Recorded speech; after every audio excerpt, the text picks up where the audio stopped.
அனைவருக்கும் இனிய வணக்கம். இப்பொழுது இந்த குரூப் 1 எக்ஸாமினேஷனுக்கான மெயின்ஸ் எக்ஸாமினேஷன் அதுக்கான வீடியோஸ் நம்ம பார்க்க போறோம். அது எப்படிலாம் சார் பயன்படுத்துறாங்க, என்னென்ன வீடியோஸ் என்னெல்லாம் வந்து மாற்றிருக்காங்க அப்படின்றத பற்றி நம்ம தெளிவுபடுத்தி பார்க்க போறோம். அதான் பாருங்க, இந்த மெயின்ஸ் எக்ஸாமினேஷன் குரூப் 1க்கு எப்படிலாம் சார் கொடுத்துருக்காங்க அப்படின்னு கேட்டீங்கன்னா, இதுக்கு முன்னாடி 3 பேப்பர் வந்து இந்த எலிஜிபிலிட்டி பேப்பரோட சேர்த்து இப்போ நமக்கு என்ன இருக்கு 4 பேப்பரா வரையறுத்து கொடுத்துருக்காங்க. ஃபர்ஸ்ட் பாருங்க, இந்த எலிஜிபிலிட்டி பேப்பர் மொழிபெயர்த்தல் மற்றும் தமிழ் மொழியினுடைய மொழிபெயர்த்தல், ஆங்கிலத்திலிருந்து தமிழுக்கு மொழிபெயர்த்தல், சுருக்கி வரைதல் மற்றும் பொருள் உணர்தல், சுருக்கி குறிப்பிலிருந்து விரிவாக எழுதல், திருக்குறள் தொடர்பான கட்டுரைகள் மற்றும் அலுவலக சம்பந்தமான கடிதங்கள், இது எல்லாமே சேர்த்து பார்த்தோம் அப்படின்னா மெயின்ஸுக்கான எக்ஸாமினேஷன் இப்படிதான் பண்ண போறோம்னு தெரியும். இது எல்லாத்தையும் பழைய தலைப்பு தான், அதை அப்படியே இருக்கு, எந்த ஒரு மாற்றம் ஏற்படல. அவருடைய பாடத்தை கண்டு கொடுத்துருக்காங்க. எந்தெந்த தலைப்பு பாடத்தை கொண்டு போறோம், தற்கால நிகழ்வு, தமிழ் சமூகத்தினுடைய தற்கால நிகழ்வுகள் என்ன அப்படின்னு கேட்டீங்க அப்படின்னா, இப்பொழுது நம்முடைய UVS அவருடைய பிறந்த நாளை தமிழ் மறுமலர்ச்சி நாளாக அறிவிச்சிருக்காங்க. இப்போ இந்த ஏப்ரல் 29 நம்ம என்ன சார் கொண்டாடுறோம் அப்படின்னா, தமிழ் கவிஞர் தினமாக கொண்டாடுறோம். யாருடைய பிறந்த நாள் கேட்டால் பாரதிதாசன் ஐயாவுடைய பிறந்த நாள். அந்த மாதிரி செய்திகள்லாம் பார்க்கணும். சமுதாய பிரச்சனைகள், சுற்றுச்சூழல் தொடர்பான தலைப்புகள் மற்றும் பொருளாதார சிக்கல்கள், இந்த அறிவியல் சார்ந்த சுயமரியாதை இயக்கம், அப்படியே தொகுத்த மாதிரி அப்படி ஒரு செய்திகள்லாம் சேர்த்துக்கணும். எதிர்மறை சொற்களை பிழை நீக்கி எழுதுதல், இந்த தலைப்புகள் எல்லாமே நம்ம திருக்குறள் சம்பந்தமான கொஸ்டின்ஸ்லாம் வரக்கூடியது தான். இது வந்து ஃபர்ஸ்ட் தலைப்பு எலிஜிபிலிட்டி தமிழ் பேப்பர். ஓகேங்களா? ரெண்டாவது பாருங்க, பேப்பர் 2 பொது அறிவியல் சம்பந்தமான செய்திகள். ஓகேங்களா? பொது அறிவியல ஃபர்ஸ்ட் தலைப்பு நம்ம என்ன கொடுத்துருக்காங்கன்னா, இந்தியாவின் நவீன வரலாறு மற்றும் கலாச்சாரம். தமிழ்நாட்டுடைய வரலாறு, இந்தியாவின் வரலாறு, தமிழ்நாடு சம்பந்தமான செய்திகள் பார்க்கணும். அப்ப ஐரோப்பிய வருகை என்று காலனி ஆதிக்கம், குடியேற்றம், ஓகேங்களா, மற்றும் ஆங்கில ஆட்சிக்கு நிறுவுதல் மற்றும் தெளிவான இயக்கம். ஆளுநர் எப்ப போர்ச்சுகீசியர் வந்து ஆரம்பிச்சு ஆங்கிலேயர்கள் என்னென்ன பண்ணாங்க, எப்படி எல்லாம் அவங்க வந்து ராபர்ட் கிளைவ் முதல்ல வந்து ஆங்கிலேயருடைய ஆட்சியை வந்து இந்தியாவில் நிறுவியவர் வங்காளத்தில், அந்த செய்தியை வந்து தெளிவா பார்க்கணும். இதெல்லாம் வந்து அழகா பாயிண்ட் போட்டு இருட்டறை துயர சம்பவத்தை பற்றி இவரே இருப்பான். அப்படி பாயிண்டா போட்டு இதில் நோட்ஸ்லாம் தெளிவா இருக்கு, நீங்க வந்து படிச்சு அருமையா எழுதலாம். பாருங்க, ஒருங்கிணைந்த மற்றும் ஆங்கிலேயர் ஆட்சிக்கு எதிரான தொடக்க எழுச்சிகள் என்ன சார், எழுச்சிகள். ஓகேங்களா? எழுச்சிகள் என்னென்ன எழுச்சிகள் வந்துச்சு, பழங்குடியினர் எழுச்சிகள் என்ன, ரெண்டாவது வந்து இந்த பழங்குடியினர், ரெண்டாவது இந்த பயிர் சம்பந்தமான வேளாண்மை குடிகள், இந்த மாதிரி எழுச்சிகளை பற்றி தான் படிக்க வேண்டியது. ரெண்டாவது பாருங்க, இந்தியாவில் தென்னிந்தியா நடைபெற்ற கிளர்ச்சிகளை என்ன, வேலூர் கழகம் வரைக்கும் நம்ம படிக்கணும். அடுத்து பயங்கரவாத தேசியவாதம், அதுக்கப்புறம் மாடர்ன் இந்தியாவாதம். ரெண்டாவது பாருங்க, இந்திய தேசிய தலைவர்களை உருவாக்குதல், ரவீந்திரநாத் தாகூர், அபுலாமல் மதுரா ஆசத்து, மோகன்தாஸ், கரம்ஸ் காந்தியினுடைய வரவேற்பு. ரெண்டாவது பட்டேல் அவர்கள், நேதாஜி அவர்களுடைய பங்களிப்பு, அம்பேத்கர் மற்றும் இந்திய தேசிய இயக்கத்தை அப்படியே சுருக்கி நல்லா தெளிவுபடுத்தி விரிவாக படிச்சுக்கொள்ள முடிஞ்சிருச்சு. அதில் சமூக பிரச்சனைகள், பிரிட்டிஷ் அப்படி தாக்கம் என்ன, அவெல்லாம் மறுமலர்ச்சிக்கு பிரிட்டிஷ்காரர் என்ன பண்ணா, நம்ம முதல்ல கொண்டு வந்துட்டு அவன் வந்து அவங்க வியாபாரத்துக்காக நம்ம பயன்படுத்துறோம்னு ஆங்கிலத்தையும் கல்வியும் நமக்கு கொடுக்க ஆரம்பிச்சான். நாம் அதை படித்து தெளிவுபற்றி மறுமலர்ச்சி ஏற்பட்டு அவனையே விரட்டி அடித்துவிட்டு நம்முடைய சுதந்திரத்தை உருவாக்கி கொண்டோம். அது தமிழ் நாட்டினுடைய இந்தியாவினுடைய மிக சிறந்த ஒரு ஆளுமை என்று சொல்லலாம். அவன் வேற்றுமை ஒற்றுமை அப்படியே பார்த்த தலைப்பு, அப்படியே பிரிந்து எழுத தலைப்பு கொஞ்சம் எக்ஸ்ட்ரா பாயிண்டா சேர்த்து மெயின்ஸ் மக்கள் படிச்சுட்டோம் போதும். இதை தெளிவுபடுத்தி படிச்சுக்கலாம். அருமையான பாயிண்ட் மாடல் இந்தியா.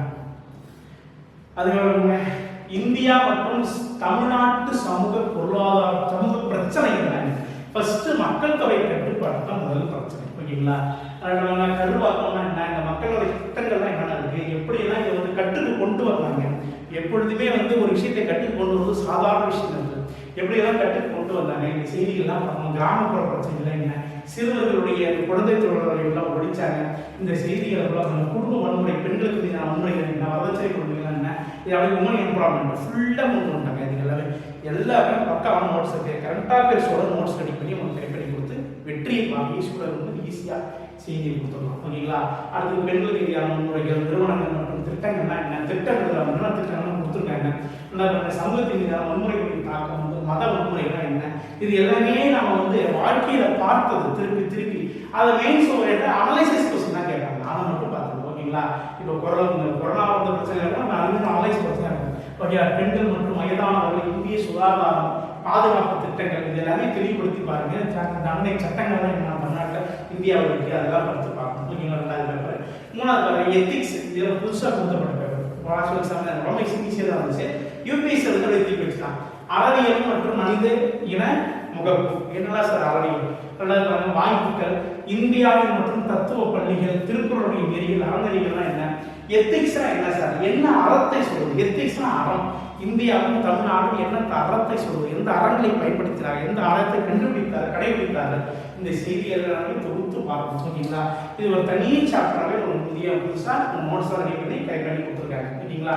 அதாவது செகண்ட் தேர்வு பாருங்க. இந்தியாவினுடைய அரசியலமைப்பு மற்றும் இந்தியாவினுடைய உலகளாவிய அரசியல் மாற்றங்கள் என்னென்ன கொடுத்துருக்காங்க.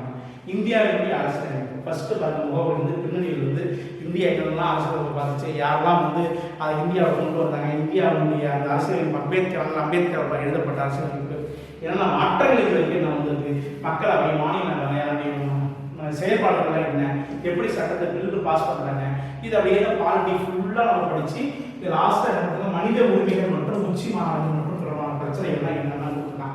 இதை கரெக்டாக சொல்லிட்டாலும் லோக் ஆகுது படித்தா போதும். அதை பற்றி பார்க்கலாம்.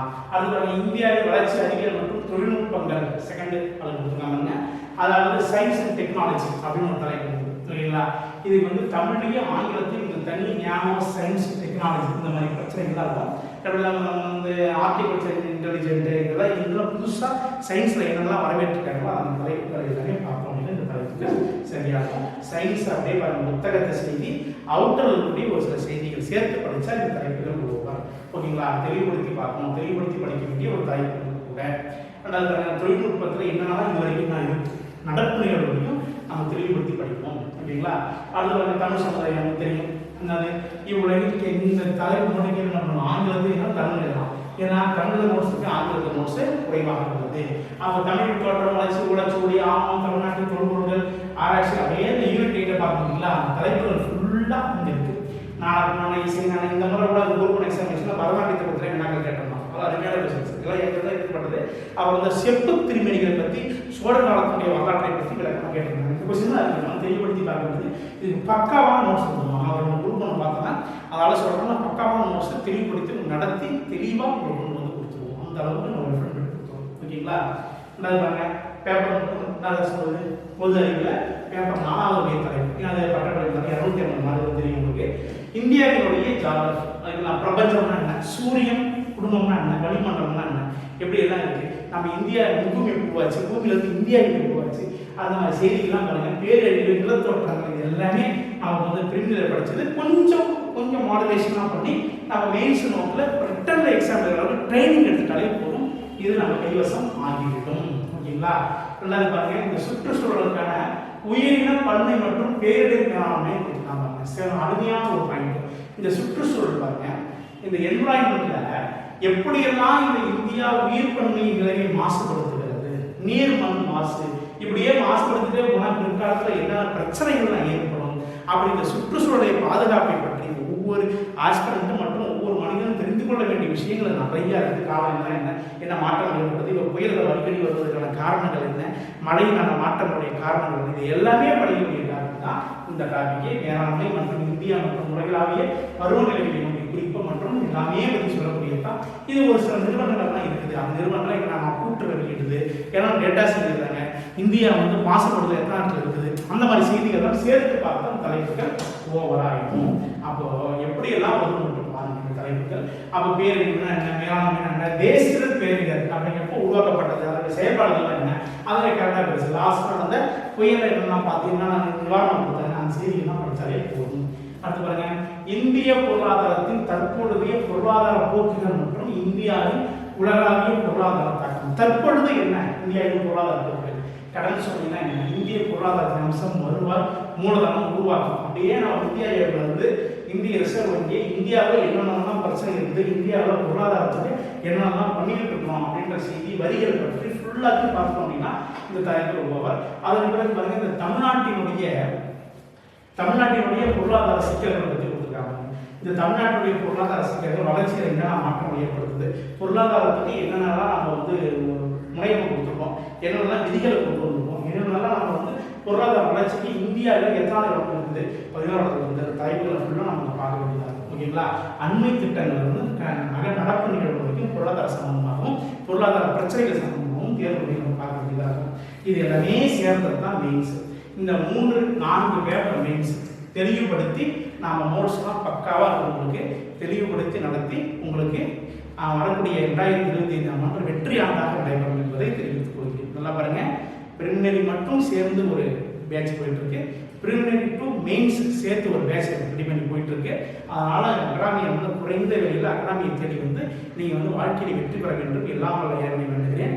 இந்த 2025 2025 இந்த 2025 உங்களுக்கு ஒரு வெற்றி தரக்கூடிய ஆண்டாக மாற்றுவோம் என்ற உறுதி கொண்டு உழைப்பு மிக்க அனைவரும் வெற்றி தன் வீட்டின் கதவை தட்டும் என்ற வாக்கியத்திற்கு இணங்க வெற்றியை தேடி வருமாறு உங்கள் அனைவரையும் அன்போடு அழைக்கிறோம். நன்றி, வணக்கம்.